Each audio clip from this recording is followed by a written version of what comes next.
Amen. So, magandang gabi po sa lahat. At bago po tayo magpatuloy, tayo po'y magpasalamat po sa Panginoon. Samahan niyo po ako sa panalangin. Amang banal na mapangyarihan sa lahat, sa pangalan po ng imbugtong na anak na si Kristo Jesus, sa gabay patnubay ng banal na Espiritu, lubos po kami nagpapasalamat sapagkat binigyan mo kami ng pagkakataon upang makinig sa iyong salita. Lord, ang salita mo ay nagbibigay buhay. Ang salita mo, Panginoon, ay nagbigay ng kalakasan at kalusugan. At siya rin ang lumikha sa lahat ng aming mga pangailangan. Maraming salamat, Ama, at tinipon mo kami upang pagbulay-bulayin at pakinggan upang ang aming pananampalataya ay lumago. Dahil ang pananampalataya ay makukuha lamang sa pakikinig at pakikinig ng salita ng Diyos. At mapakinggan lamang po ito kapag mayroong mangangaral. Kaya maraming salamat, Panginoon, sa kabutihan mo, sa katapatan mo, sa kadakilaan mo. Ikaw lamang po ang mapupurihan, dakilain, luwalhatiin sa tanging pangalan ng bugtong na anak na si Kristo Jesus sa gabay patnubay ng banal na Espiritu. So, itaas po natin ating mga Biblia. Sundan po ninyo ang aking panalangin. Ito ang aking Biblia. Ako'y naging ako dahil sa nakasulat dito. Nagkaroon ako dahil sa mga pangako na nakasulat dito. At magagawa ko ayon sa sinasabi ng mga salitang ito.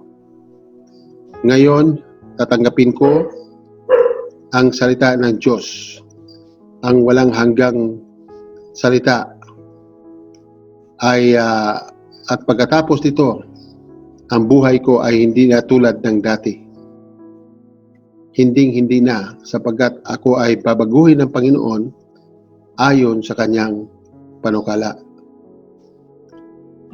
Salamat po, Panginoon, sa dakila mong plano sa akin.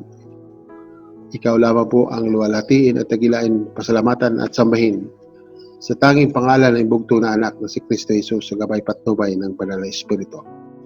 Amen. So, ang pag-uusapan po natin ngayon, mga kapatid, ay tungkol sa ating paghahanda. Ito ang pag-aaral na kung saan ay sinasabi ng Panginoon na magpalakasan kayo sa pamamagitan ng aral na ito. Sapagkat sa lahat ng ating mga pagpapagal ay mayroon po itong katapusan, no?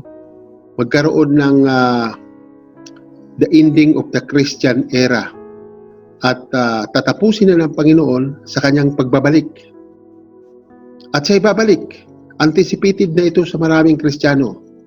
Subalit, mag-ingat po tayo sapagkat sa mga huling araw ay maraming magsipanguna upang ang mga sumusunod sa Diyos ay maaaring malito sa pamamagitan ng kapangyarihan ng demonyo. Kaya sa oras na ito ay pakinggan natin ang pangangaral tungkol sa pagbabalik ng Panginoon. Bigyan ko lang kayo ng overview. Ang pagbabalik ng Panginoon actually ay hindi na siya babalik dito sa lupa, kundi aabangan niya tayo sa alapaap. Ang una niyang kukunin, no, ay ang mga patay, no? Ang mga patay. At ang pangalawa, tayo na maabutan man tayo buhay o patay, ay aalisin din tayo ng Panginoon dito sa lupa. Siya ay nag-aabang doon sa alapaap upang tayo'y makasama. Siya ay bilang bridegroom na kung saan ang church, ang iglesia, ay tinatawag na bride. Kaya, ang pamagat ng ating mensahe ngayon ay ang pagbabalik ng ating Panginoong Hesus. So, pinupropesay na ito ng Panginoon matagal ng panahon. Nung siya ay nagkatawang tao 2,000 years ago. Nung siya ay nangangaral sa bundok ng Olibo, nung siya ay nakaupo, ay nilapitan siya ng kanyang mga apostoles at tinatanong, Panginoon, kailan ba mangyayari? Kailan ba mangyayari ang mga bagay na ito? At ano ang mga tanda sa iyong pagdating? At ang mga tanda ng katapusan ng mundong ito. Sumagot ang Panginoon na mag-ingat kayo sapagkat hindi niyo alam, sapagkat maraming magsipanguna na magsabi na ako ang Kristo at iligaw kayo sa inyong pananampalataya. Ngunit huwag kayong mabalisa kasi magkaroon ng digmaan, mayroong mga alingaw-ngaw sa digmaan. Maraming mga salot, mga tagutom, magputukan ang mga bulkan. So, magkaroon ng tagutom sa lahat ng dako. At ito ang umpisa, pasimula ng sakit na naramdaman ng isang babaeng nanganganak. Ibig sabihin ay magkaroon ng malaking kapighatian. So, sinasabi sa 1 Thessalonians chapter 5 verse 10, namatay siya para sa atin upang tayo'y mabuhay, na kasama niya maging buhay man tayo o patay sa kanya muling pagparito. So, ibig sabihin ay maaaring ngayon na natin ito narinig, no? Hindi ito pinangangaral sa ating mga relihiyon noon. Basta pumunta lang tayo sa simbahan noon na natutulog nga lang tayo at walang kabuluhan ang ating pagsamba sa banal na Diyos. Subalit, kung ikaw ay nandito sa Zoom meeting, it is not an accident that you are here.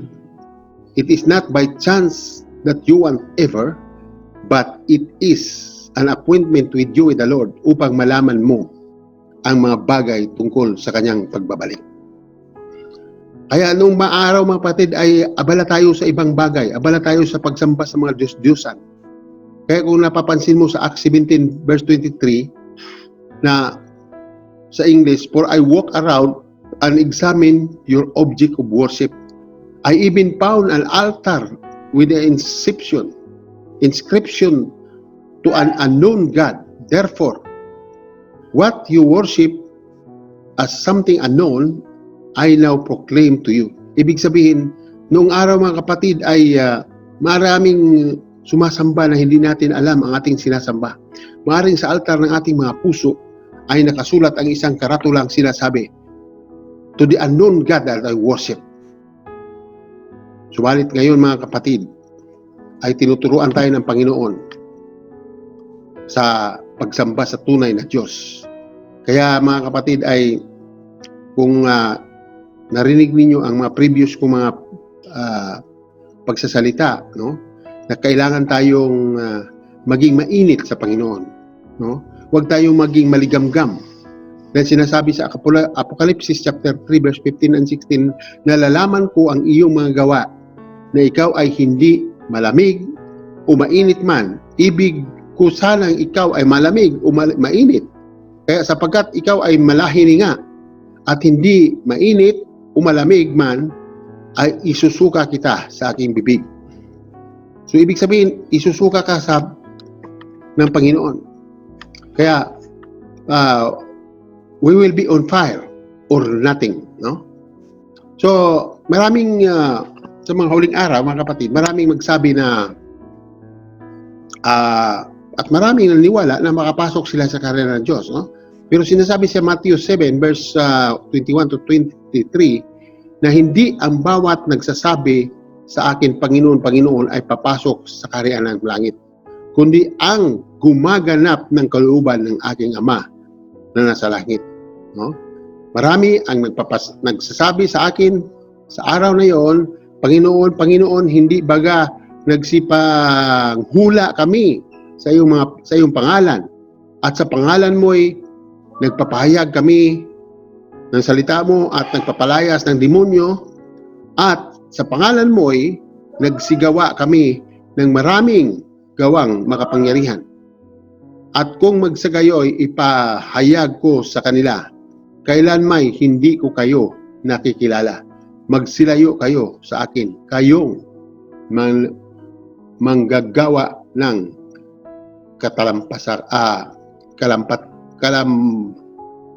katampalasan. Ibig sabihin, mga kapatid, ang nagpapatuloy sa pagkasala, subalit bagamat nagsisilbi siya, ay hindi kilalanin ng Panginoon. Kaya kapag hindi ka mamunga, anong sabi ng Panginoon? Therefore I tell you that the kingdom of God will be taken away from you and given to a people who will produce its fruit. So ibig sabihin, ang kaharian ng Diyos ay alisin sa mga taong hindi namumunga. No, hindi nag-evangelize, hindi nag-akay ng kaluluwa, hindi nagsisilbi sa Panginoon, hindi nagiging aktibo sa gawain. So, ibig sabihin ay aalisan ng kaharian ng Diyos. No? Dahil maraming mga tao, mga mananampalataya, na okay na sila. No? Ibig sabihin ay saved na sila. No? Pero sa Kawikaan 14:12, may daan na tinatawid sa isang tao, ngunit ang dulo niyon ay daan patungo sa kamatayan. So, there are things righteous in the eyes of man, but it is death and destruction. Kaya mga kapatid ay tulad ng mga iba na dahil sinasabi nila na sumusunod sila sa Diyos, mayroon pa mga kapatiran na hindi nga nag-aaruga sa kanilang kamag-anak, hindi sila naghayag sa kanilang kamag-anak, hindi sila nagsuporta kung pangailangan ng kanilang mga kasambahay, mga kasama sa bahay. No? Si 1 Timothy 5:8 sinasabi, kung sino man ay hindi kumakalinga sa kanyang kamag-anak, lalong-lalo na sa kanyang sariling sambahayan, ay tinanggihan niya ang pananampalataya at siya ay masahol pa sa hindi mananampalataya. So yun po mga kapatid, ay kaya nga, anong sinasabi sa Matthew 7? Na every tree that does not bear fruit, anong gagawin? Will be cut down and thrown into fire. So, kailangan talaga ang Kristiyano ay mamunga. Kaya mga kapatid ay huwag mong akalain na ikaw ay ligtas ka na forever, no? Sapagkat kapag ikaw ay sumuway, ay mayroon kang paglalagyan, no? Si Moses nga nakiusap sa Panginoon sa Exodus 32 verse 32 to 33. Ano sabi ni Moses? Ngayon, kung iyong ipatawad ang kanilang kasalanan, at kung hindi, alisin mo ako sa iyong aklat na isinulat mo. Ang sagot ng Panginoon, anong sagot ng Panginoon kay Moses? Ang nagkakasala laban sa akin ay siya kung aalisin sa aking aklat. So, pwede palang mabura, mga kapatid, ang pangalan natin sa aklat ng buhay. So, ang anak ng tao ay pumanaw, no? Ayon sa nakasulat tungkol sa kanya, datapwat. Aba ninyo sa taong nagkakanulo sa kanya. Patungkol ito kay Judas, no? Kasi maraming nagsabi na si Judas daw nagsisi at ligtas siya. Sinabi ng Panginoon na ang nagkanulo sa anak ng tao, mabuti pa sa taong yan ay hindi na siya ipinanganak. So, he is destined for destruction talaga. Although, siya ay apostolis ng Panginoon. Kaya pinalitan siya ni Matias eh. Amen? So, amen. So, lalo-lalo na sa pagmamahal sa pagkapatid, no? Basahin natin yung 1 John 3:10, sinasabi, malalaman ninyo ang anak ng Diyos at ang anak ng Diablo, no? Sinasabi sa Matthew 5, datapwat sinasabi ko sa inyo na ang bawat mapupuot sa kanyang kapatid ay mapapaspanganib sa kahatulan. Yung napuot sa kapatid. At sino mang nagsabi sa kanyang kapatid, Raka, ay mapasapanganib sa Sanhedrin. At ang sino mang magsabi, ulol ka, ay mapapanganib sa impyerno ng apoy. So, yun po mga kapatid ay ito isa sa mga paghahanda upang tayo ay maging malinis, tayo po ay magiging fully sanctified. Ibig sabihin na nililinis tayo sa dugo ng Panginoong Hesukristo. Amen? Kaya malalaman na, kaya tayo mga Kristiyano ay dapat talaga tayong maglingkod sa Panginoon sapagkat malalaman mo anong sinasabi sa Malakias chapter 3 verse 18, kung magkagayoy, manumbalik kayo at makilala ninyo ang matuwid at ang masama, yung naglilingkod sa Diyos at yung hindi naglilingkod sa Kanya. So, kailangan tayong maglilingkod sapagkat ang tawag ng Kristiyano ay lingkod. Amen? At ang tinatawag niya ninyo ako, no? Ang sabi ng Panginoon, bakit niyo ako tawagin na Panginoon, Panginoon at hindi naman ninyo ginagawa ang mga bagay na aking sinasabi? So, kailangan mga kapatid ay not only a hearer but a doer of the word.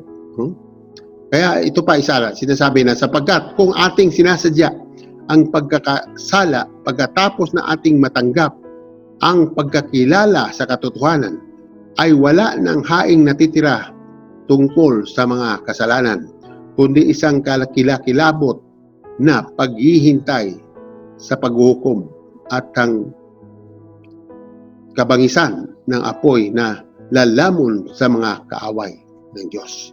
So, ibig sabihin, ang taong nagpapatuloy sa pagkasala ay kaaway ng Diyos. Amen? So, dito mga kapatid ay ang ating pag-usapan ay tungkol sa pagbabalik ng Panginoon. No? Dahil sa lahat ng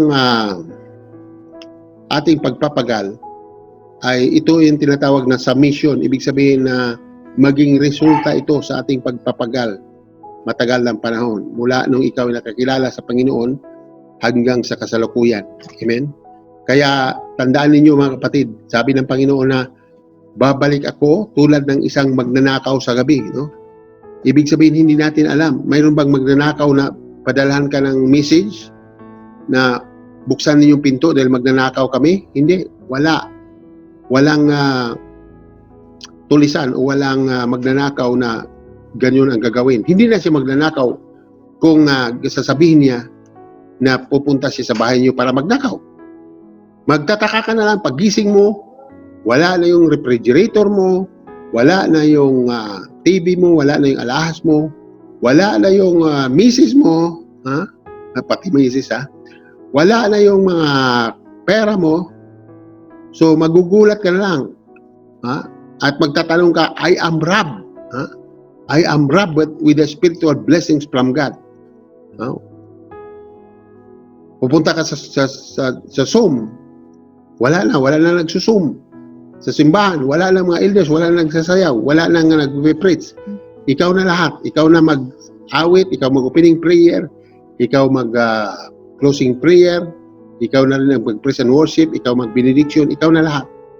Ngayon magtatanong ka, Pastor, mayroon bang second trip ng rapture? Wala. This is the first and the last trip with the rapture. Kaya mga kapatid ay ito po ating paghahandaan. No? Hallelujah. Sapagkat nakikita mo naman ngayon mga kapatid, no? Sinasabi sa Matthew chapter 3 verse 2-8 na magkaroon ng alingaw-ngaw. There will be a rumors of war. Magkaroon ng pestilence, magkaroon ng salot, Kaya mayroong pandemya, no? Naranasan natin ngayon. Subalit, sabi ng Panginoon na make sure na hindi daw tayo mabalisa sapagkat kailangan mangyari ito. No? Sapagkat nakasulat ito, mga kapatid, bilang handa. Dahil tayo, mga kapatid, ay pinapaalam ng Panginoon sa mga bagay na hindi alam ng sanlibutan. Ibig sabihin, alam natin ang mga bagay na sinasabi ng Panginoon na hindi alam ng sanlibutan. Kaya ang mga taga-sanlibutan ay nag-alala palagi tungkol sa mga darating ng panahon. Pero tayo, binigyan tayo ng Panginoon ng espiritu ng kapayapaan. Amen? So, tayo po ay nagagalak sapagkat yun po ang pangako ng Panginoon. Amen? So, ngayon ay Amen. Hallelujah.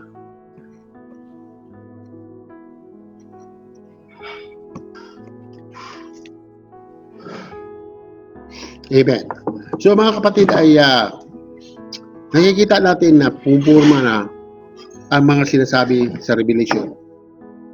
Kung mayroong pagkakataon ay pag-aralan natin o kasama kayo sa pag-aaral tungkol sa Revelation o sa Apokalipsis sapagkat ang the Revelation is talking about the past, the present, and the future. No? So, ito lang ang aklat na kung saan ay sinasabi the coming tribulation, ang paghihirap sa mundo. No? Ano mga pumupurma? Pumupurma, mga kapatid, ang tinatawag na the time clock ng Panginoon. Ang time clock ng Panginoon ay ang Israel. No? Ang Israel ay, kung napapansin mo, ay lagi siyang ginigera at dadalhin siya sa table para pumirma ng one accord sa mga kapitbahay niyang mga kapitbansa. No? So, ibig sabihin, mga kapatid, na darating ang panahon na makipag-ayos ang Israel, makiisa ang Israel. Ibig sabihin ay malapit nang darating na tatayo sa ating kalagitnaan ang Antikristo. Pero bago tatayo ang Antikristo, ang Iglesia ng Panginoon, ang kanyang minahal na tinatawag na bride, ay aalisin na sa sanlibutan ito. Siya ay kukunin na. Amen? So, ang when we talk about the fig tree, no? Pag sinasabing fig tree, it talks about Israel. Tinutukoy, the parables of the fig tree, nagtutukoy yan about Israel. Nung sinumpa ng Panginoon ang puno ng igos, ay hindi na ito namunga, no? Nalalanta. Ibig sabihin, ang Israel ay nawawasak yan nung araw. Hanggang sa sinasabi sa parables na nung nagdadahon muli ang fig tree, ibig sabihin, it's signs of the revival of Israel. Kaya noong 1948, na-recognize muli ang Israel bilang bansa. So, na-revive ang Israel. So, yun po ang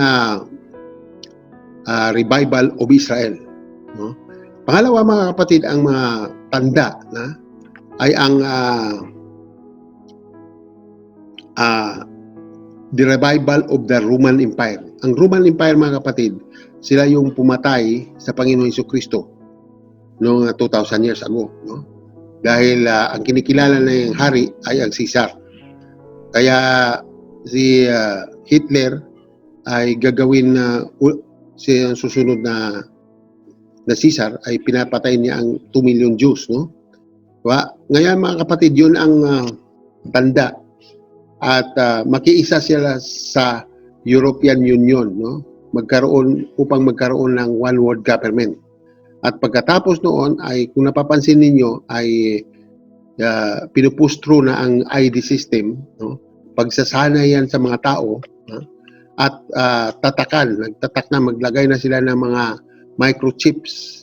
Yun ang may number yan, the number of the man. Ibig sabihin, ang code niyan ay number ng sanlibutan, na kung saan ay, kung tanggapin mo ang marka na yan at pagsamba sa halimaw, ay wala ng kaligtasan. You will be tormented in fire forever and ever and ever. Amen? So yung Revelation 14:9, If anyone who worship the beast and who accept the mark of the beast will be tormented in fire, will drink the apocalyptic judgment of the Lord Jesus Christ. Kaya mga kapatid ay paghahanda, kapag mayroong paglalagay ay hindi tayo magpalagay niyan, no? Buti pa tatakbo na lang tayo sa sa bundok. Dahil sa bundok mga kapatid ay hindi na kasama sa sistema ng gobyerno, hindi na kailangan ng pera.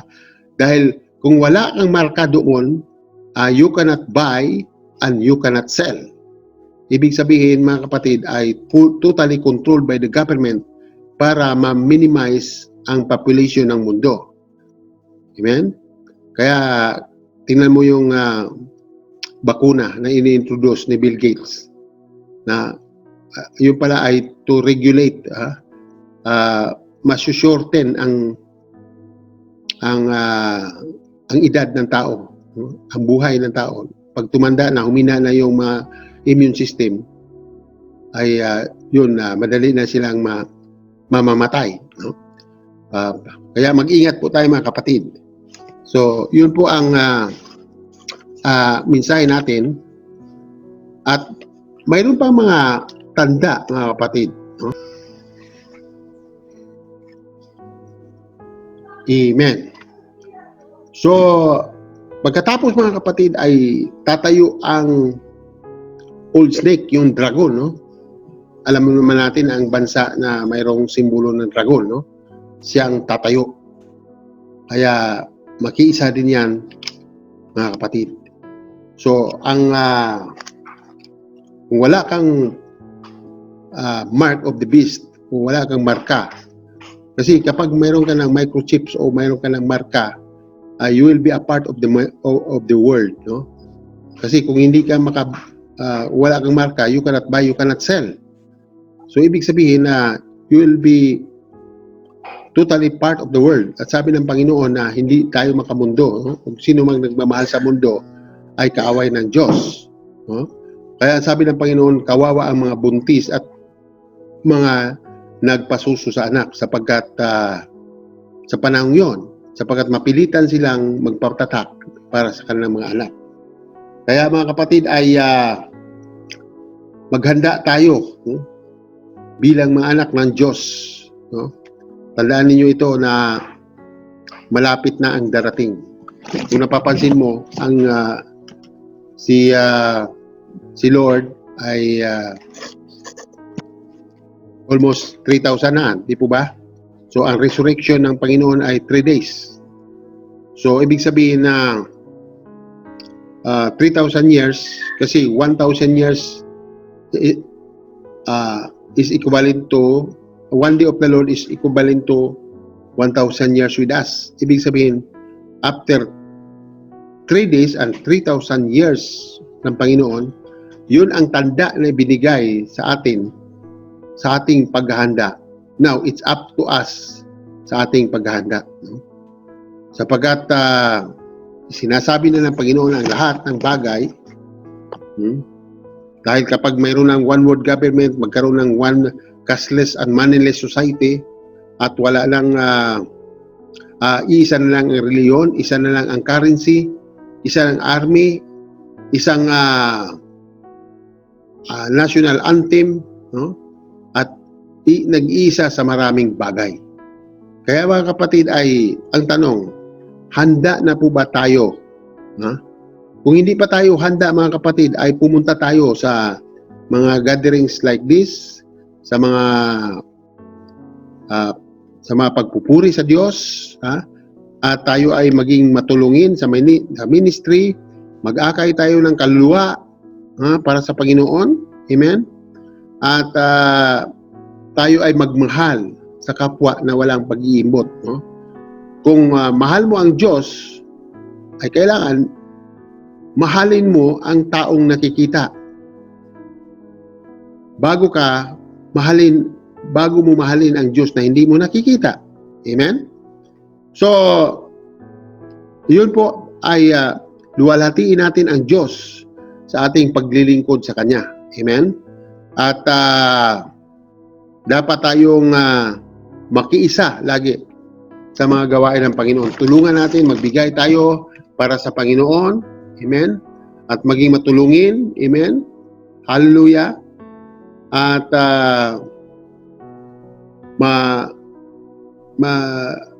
ating tulungan ang mga kapuspalad. Bisitain natin ang nasa kulungan, ang nasa hospital. Amen? Dahil sinabi ng Panginoon yan sa Judgment Day, dun sa Matthew 25. Matthew 25, verse 35 to 40, sinasabi doon na nagugutom ako, ubad ako, hindi niyo ako dinamitan, nagugutom ako, hindi niyo ako pinapakain, nagkasakit ako, hindi niyo ako binisita. Kailan ba nangyari yon? Sabi ng mga kambing, no? Dahil ang kambing sa kaliwa, ang tupa sa kanan. At sinagot sila ng Panginoon, kung ginagawa ninyo sa aking mga maliliit na mga kapatid na ito, ay ginagawa ninyo sa akin. So mga kapatid, ay ang pagmamahal sa kapatiran ay it is a noble work, a noble, mga kapatid, na dapat nating gawin sapagkat paano natin maibigay ang pagmamahal sa sanlibutan kung tayo mismo ay hindi nagmamahalan, no? Kaya lagi tayo, I love you with the love of the Lord. Amen? So, always loving without any bitterness.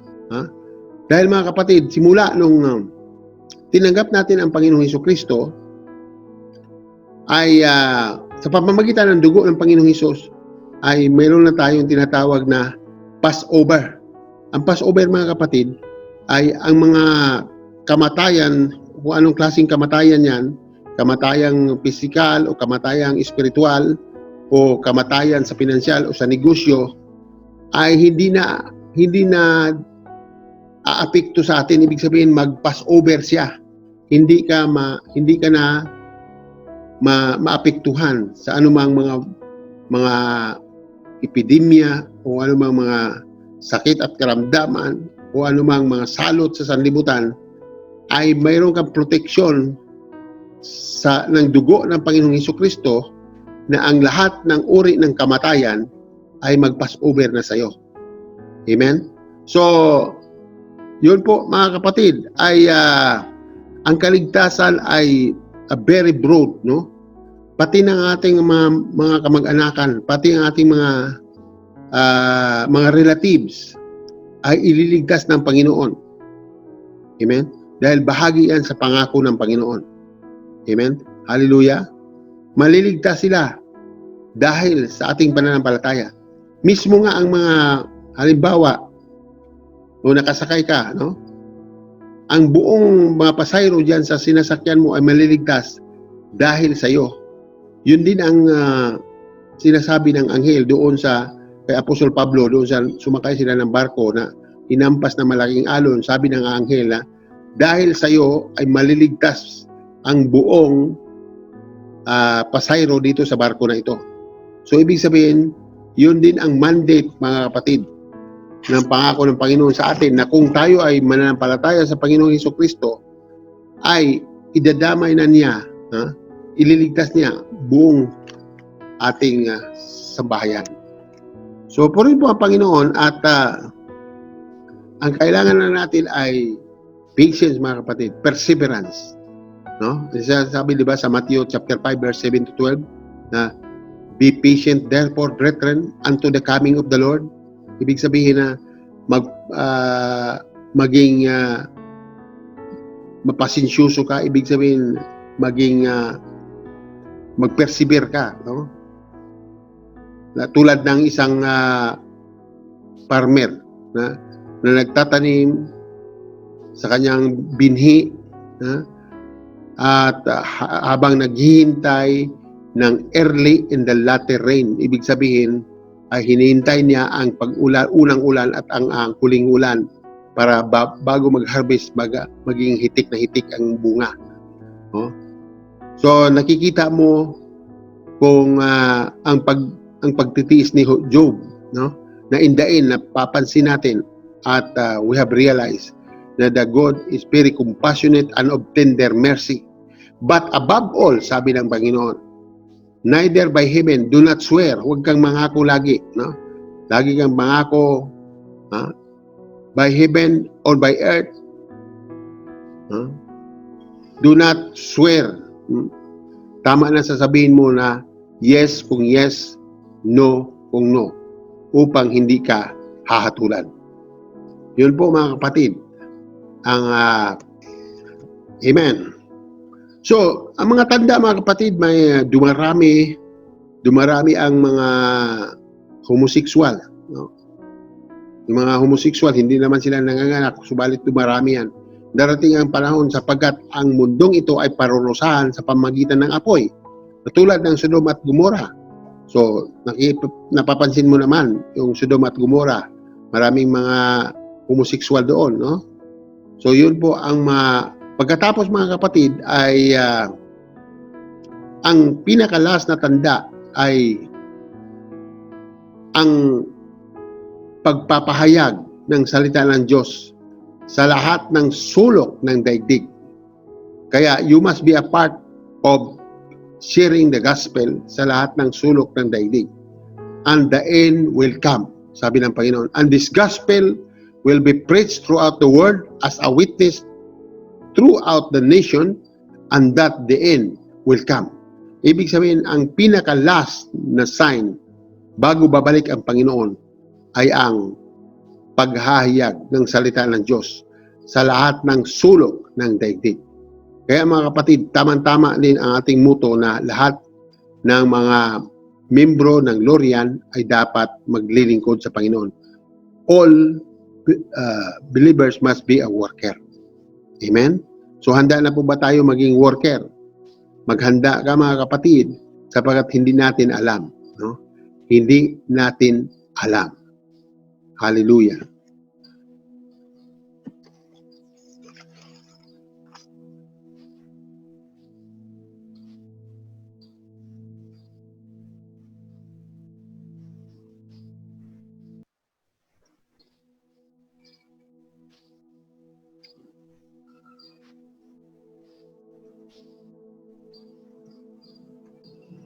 Amen.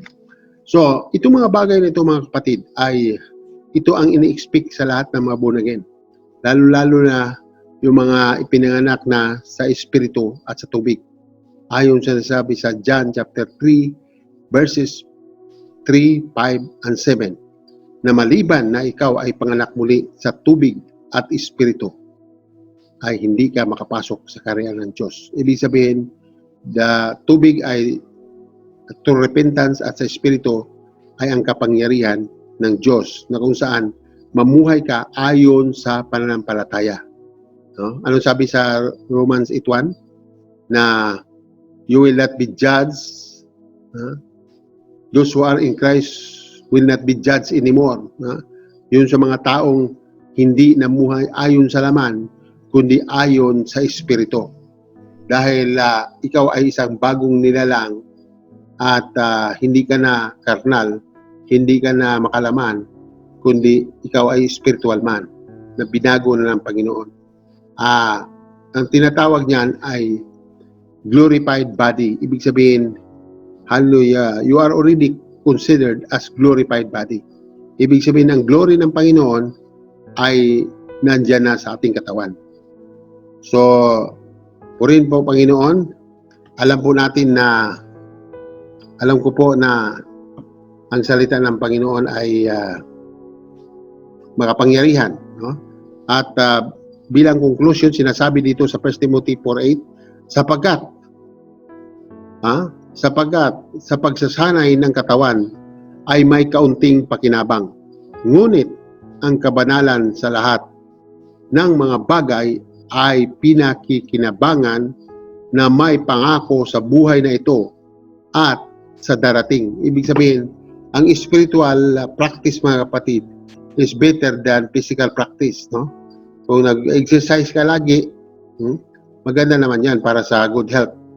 Subalit, mas beneficial daw ang spiritual practice. Dahil mapakinabangan mo yan, hindi lang dito sa lupa, kundi the life after death. Ibig sabihin ay matatanggap mo ang pangako ng Panginoong Hesukristo. So, purihin po ang Panginoon at tayo po'y manalangin. Diyos Amang makapangyarihan sa lahat, ako po'y dumulog sa iyo, Panginoon, at tinataas ko ang aking mga kapatid na ito na nakikinig, na nawa, Panginoon, ay patuloy mo silang gabayan at patnubayan sa lahat ng kanilang gagawin. Lalong-lalo na, Panginoon, ang kanilang kinabukasan. Huwag mo, Panginoon, hayaan na hahadlangan ng dyablo ang mga plano mo, Panginoon, para sa kanila. Bagkos tutuparin nila ito, Panginoon, sa pamamagitan ng paggamit ng kapangyarihan na nanahan sa bawat isa sa kanila. Kaya maraming salamat po, Ama, sa iyong mga anghel na ina-assign mo sa bawat isa sa amin upang bantayan at gabayan upang kami ay malayo sa anumang kapahamakan. Dahil kami, Panginoon, ay tinawag mo upang maging bahagi sa iyong ministeryo. Lord, pagpalain mo, Panginoon, ang aking mga kapatid at kanilang pamilya. Ilayo mo sa mga sakit, sa karamdaman, ilayo mo sa mga aksidente at sa mga untimely death. Ilayo mo sila, Panginoon, sa anumang uri ng kapahamakan. Sapagkat ang salita mo, ang pangako mo ay buhay sa aming puso. At pinanindigan namin, Panginoon, at kami ay tumayo na hindi kami matitinag sapagkat nakatayo kami sa bato. At ikaw, Panginoon, ang bato ng aming pananampalataya. You are the rock of salvation. Maraming salamat, Ama. Ikaw lamang po ang mapupurihan, luwalhatiin sa pangalan ng Panginoong Hesukristo at gabay ng banal na Espiritu. Amen. Amen. Hallelujah.